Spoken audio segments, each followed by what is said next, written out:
আত্মীয়স্বজন যদি আত্মীয়স্বজনের মতো না হয় তাহলে ওইসব আত্মীয়স্বজন দিয়ে আপনি কি করবেন বলেন? তো এইরকমই আমার সাথে হয়েছে। তো আসসালামু আলাইকুম। আপনারা সবাই কেমন আছেন? আশা করি সবাই ভালো আছেন। শান্তিস ব্লগ থেকে সবাইকে সালাম জানালাম। আর কে কোথা থেকে আমার ভিডিওটি দেখছেন অবশ্যই আমাকে জানাবেন। আমার ভিডিওগুলো কেমন লাগে তাও জানাবেন। আজকে তো শুরুতেই শুরু হয়ে গেল সকালে কাজ কাম। তো আমাদের খাওয়া-দাওয়া কিন্তু শেষ হয়ে গেছে। তো খালাকে দিয়ে এখন কাজ শুরু করে দিয়েছি। খালা কিছু তরকারি কুটাকাটি করে দিল। আর এই ফাঁকে এখন আরেকটা বুয়া চলে আসছে। সে ভাত-টাত দেবে। সে আগের দিন এসেছিল না, আজকে চলে আসছে। তার ভাত-টাত দেওয়াটা ছিল। তো এই দেখেন রাস্তাটা অনেক পরিমাণে একটু রৌদ্রই ছিল, যার কারণে প্রচন্ড খারাপ লাগছিল। আর এই দিক দিয়ে খালা রান্না করতে করতে আমি একটু ডাল চড়াই দিলাম চুলায়, তারপর একটু ডাটা কুটে দিল, ডাটা করলাম। আর এই খালা এসে সে এখন ফ্যান মুছতেছে। তার সাথে সাথে আমার থাকতে হয়, আমার কিছু কাজ গুছাই দিতে হয়, নাহলে সে অনেকটা ফাঁকিবাজি করে। মানে প্রত্যেকটা কাজে মানুষই কিন্তু ফাঁকিবাজি করে, সে কাজ করে এরকম আর কি। আমি এগুলো করতে করতে মনে করেন আমার সমস্ত কাজ টাজ সব গুটায় ফেললাম। আর এখন আমি কই মাছ দিয়ে, আমি ডাটা দিয়ে, আলু দিয়ে রান্না করতেছি। আর সবকিছু মোটামুটি আমার কাজ হয়ে যাচ্ছে। আমার ডালটাও মোটামুটি প্রায় হয়ে গেছে। আর ডালটাও দিব আমার অনেকদিন ধরে, কেন যদি আম দিয়ে ডাল খেতে ইচ্ছে করছে। আমার আম আনা ছিল না বাপের বাড়ি থেকে, যখন আব্বাকে বললাম তখন আব্বা আবার আম পাঠায় দিল, তাই আম দিয়ে ডাল রান্না করব। আর এখানে আমার ছেলে মোবাইল নিয়ে খুবই ব্যস্ত, তার মোবাইল হলে আর কিছুই লাগে না।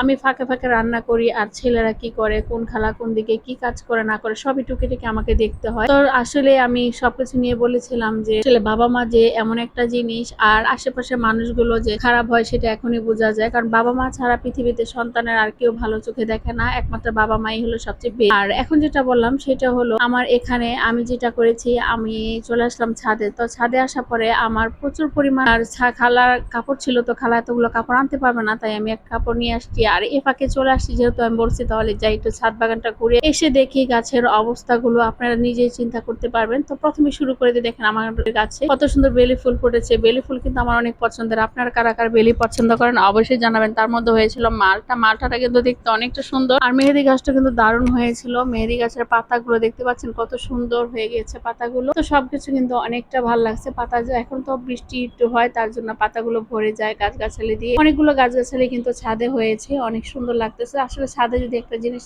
চাষ করা হয় তাহলে কিন্তু আর কিছুই লাগে না। তো এই ফাঁকে আমার এগুলো হয়ে গেছে। এখন আমি যেটা করতেছি সেটা হলো আপনাদের সাথে শেয়ার করবো। তো সব গাছ দেখলেন, সবকিছুই ঠিক দেখলেন, দেখেন কেন দেখালাম আপনারা নিজেই বুঝতে পারবেন যে গাছগুলো সবকিছু কিন্তু টসটস আছে, কোনো গাছের পাতা কিন্তু মরে নেই, প্রত্যেকটা গাছের পাতা কিন্তু ঠিক আছে। শুধু এখানে শুধু একটা গাছের পাতাটাই মনে হয় ঝরে পড়ে যাচ্ছে, মরে যাচ্ছে এইরকম। তো সেই গাছটার সাথে আপনাদের পরিচয় করাই দিচ্ছি, আপনারা দেখলেই বুঝতে পারবেন। সেটা হলো গাছটা খুবই খারাপ লাগতেছে, আমি আপনাদের যে কি করে বলবো আমি সেটাও বুঝতে পারতেছি না। চলেন আস্তে আস্তে দেখাই। তো আমাদের ড্রাগন ফলগুলোতে দেখছেন ড্রাগন কিভাবে ফুল থেকে ফল বেরো হয়। তো সবকিছু দেখে এখন দেখেন যেটা হলো সেটা হলো কচু গাছ। এই যে কচু গাছগুলো কিন্তু আমার ছোট খালা সৌদি আরবে যাওয়ার আগে আমাকে দিয়েছিল। তো আমার শাশুড়ি থাকতে গাছগুলো লাগানো হয়েছিল, গাছগুলো নষ্ট হয় না, একটা থেকে আরেকটা জায়গায় জায়গায় লাগানো হয়েছে। তো এখান থেকে আমি কিছু কাঁচামরিচ নিলাম, আর কচু গাছ থেকে কিছু ঢালপালা আমার খালাকে দিলাম, খালা নাকি নিয়ে যাবে। তারপর আসেন চলেন সেই কথাটা দেখাই। সেটা হলো এই যে দেখেন একটা গাছ বনেছিলাম, সেই গাছে সব গাছে পানি ছিল, শুধু এই গাছটাতে পানি ছিল না, প্রত্যেকটা পাতা মরে মরে যাচ্ছে। আচ্ছা বলেন তো এটা কি কোনো মানুষের কাজ?